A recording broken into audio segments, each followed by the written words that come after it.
Top 5 automakers that are on the brink of going extinct in 2025. First things first, honorable mention. We have Fiat, we've got Jaguar, and we've got Maserati, Dad. These three brands, well, we don't think they're in the top 5 most likely to go out of business anytime soon.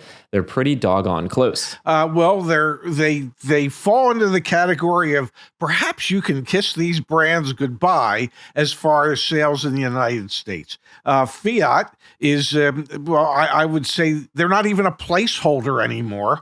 Maserati has been the redheaded stepsister to Ferrari, and Jaguar, they're taking the year off, which might lead to, forever off. Who knows? If I'm not mistaken, Jaguars do hibernate, so maybe, oh no, that's a different animal. All right, Dad, number 5 on our list of brands that are on the brink of extinction in 2025, Mitsubishi, Dad. Mitsubishi is struggling mightily to sell vehicles in the United States, even though they are very, very affordable. Outside the Outlander, I don't really have a success story in the US. And that gives you a moment here to share with us, what is our criteria here for the brands and the automakers that we think are most likely to go extinct in the near future? Well, for me, it's brands that show a growing inventory level and a contracting customer base. So we have a brand like Mitsubishi that has never really had a strong foothold in this country, and they have limited product availability, a limited number of dealerships at which to buy the product, and those dealerships are struggling to be profitable. You add those three things together, and the likelihood exists that at least in this market, in this country, North America, that Mitsubishi very well could vacate the market. Yeah, shocking premise here. Those that are likely to go out of business are those that don't make money. And a lot of these automakers, both at the automaker level and also at the dealership level, struggle to make money outside of service. Service is really, really, really profitable for the dealerships. However, for the automakers, all that warranty work isn't so much. Number 4 on our list, Dad, let's turn our attention to Chrysler, a brand that has been on the brink many times before and has changed hands many times before. Chrysler's been struggling to get a winner on the board. The Pacifica was supposed to be a vehicle that people flock to. Unfortunately, that didn't work. Now maybe the Voyager is what's going to be able to turn the tides over at Chrysler, but they are number 4 on our list of brands most likely to go extinct in 2025. An iconic American brand. Walter Chrysler was a big player in the industry at one time. Chrysler as a brand no longer meets that criteria. They have been limited by models over the course of the last few years. And when I say that, it's like, what do they have? The Chrysler 300 and the Pacifica? That's not enough to attract a significant number of buyers so that you can, retain a position in the North American marketplace. It's worth mentioning, back on CarEdge.com, we track all the data every single day for vehicle sales, inventory levels, and things like that. And when you go and look at the numbers, that's what paints a pretty dire picture for these brands. Number 3, Alfa Romeo, Dad. Alfa Romeo has struggled here in the United States. There was a push for a minute there with the Giulia and the Stelvio. There was a real big push beyond the 4C. However, Alfa sales have really, really, really struggled to pick up. Inventory's building up, and it seems like there's not really much of a push for Alfa here in the United States much longer. It doesn't seem that way. Alfa had been here before. They had been here in the 70s and the 80s. They vacated the market, and they came back to the market with the Giulia and the Quadrifoglio and the Stelvia.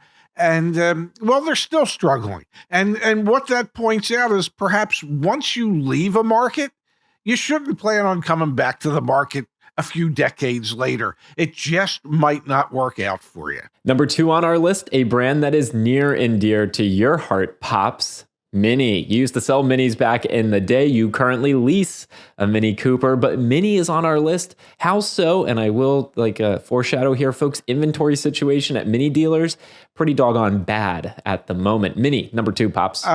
Mini, there have been rumors for years that BMW might pull the plug on Mini in the United States. those at Mini say, oh, that's not going to happen. I wouldn't bet on that.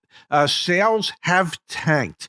The Minis have grown. They are no longer Mini anymore, okay? And you can't call them Maxi because, well, they're not the maximum size vehicles anymore either. So they kind of lost their niche. And their niche was a small, fun-to-drive car that had a limited number of people that were going to buy it. They're trying to go mainstream, and based on their inventory situation, mainstream ain't working. The bigger Mini ain't popular, and at some point, BMW really might decide to pull the plug on Mini in North America. Number one, drum roll, please. It should come as no surprise. Nissan, Dad. Nissan has seen struggles here in the United States for a while. 99% decline in profit year over year, as well as a failed merger talks with Honda. Nissan is struggling mightily, and they could be seeing their way out of the United States market. The inventory situation over at Nissan is dire. The incentives they're having to spend on these vehicles to get them sold is through the roof. Could it be that Nissan is on the path of the dinosaurs? Very well could be. Their manufacturing facilities are underutilized. They are nowhere near profitable when it comes to the percentage of vehicles that they're producing based on what they could produce. They have cash flow issues. It is a situation where North America is their biggest market, and yet they are struggling mightily here in North America, as well as in China and at home in Japan. It is just a mess right now. Will somebody take them over? Who knows? But I wouldn't be surprised if Nissan's days are numbered. Nissan is set up, just so everyone understands, for 8.5% market share here in the United States. That's their dealer footprint. That's their manufacturing capabilities. They currently have about 4 to 4.5%. So they are doubled up in terms of what their capabilities are, which is expensive, very expensive. And that's what's causing a lot of the financial strain for that business and could lead to changing of hands, bankruptcy, whatever could come down the pipe. Now, Dad, yes, let's take a moment here to just address here why these brands are on the list. It's that inventory piece, like you mentioned at the outset, and then contracting sales. That should mean buyer's market for these brands in particular. If you walk into a Fiat dealership right now, I don't know why you would, but if you did walk into a Fiat dealership, you have all the leverage in the world, don't you? Yeah, but leverage for what? You know, hey, let's no judgment if you want to go buy a Fiat 5. Well, you know, no judgment. You have, I think it's just important. Those brands that we mentioned, both on the honorable mention list and in the top 5, leverage is in your hands as the buyer, not the dealer. Yes. The only issue is if the brands do vacate North America, do you want a vehicle that no longer has a dealer network or dealer footprint in North America? You know, there's not that many Fiat dealers to begin with. There's not that many Mitsubishi dealers to begin with. So could you get a great deal and then have to find an independent mechanic to take care of the vehicle if and when issues come up? Perhaps you could.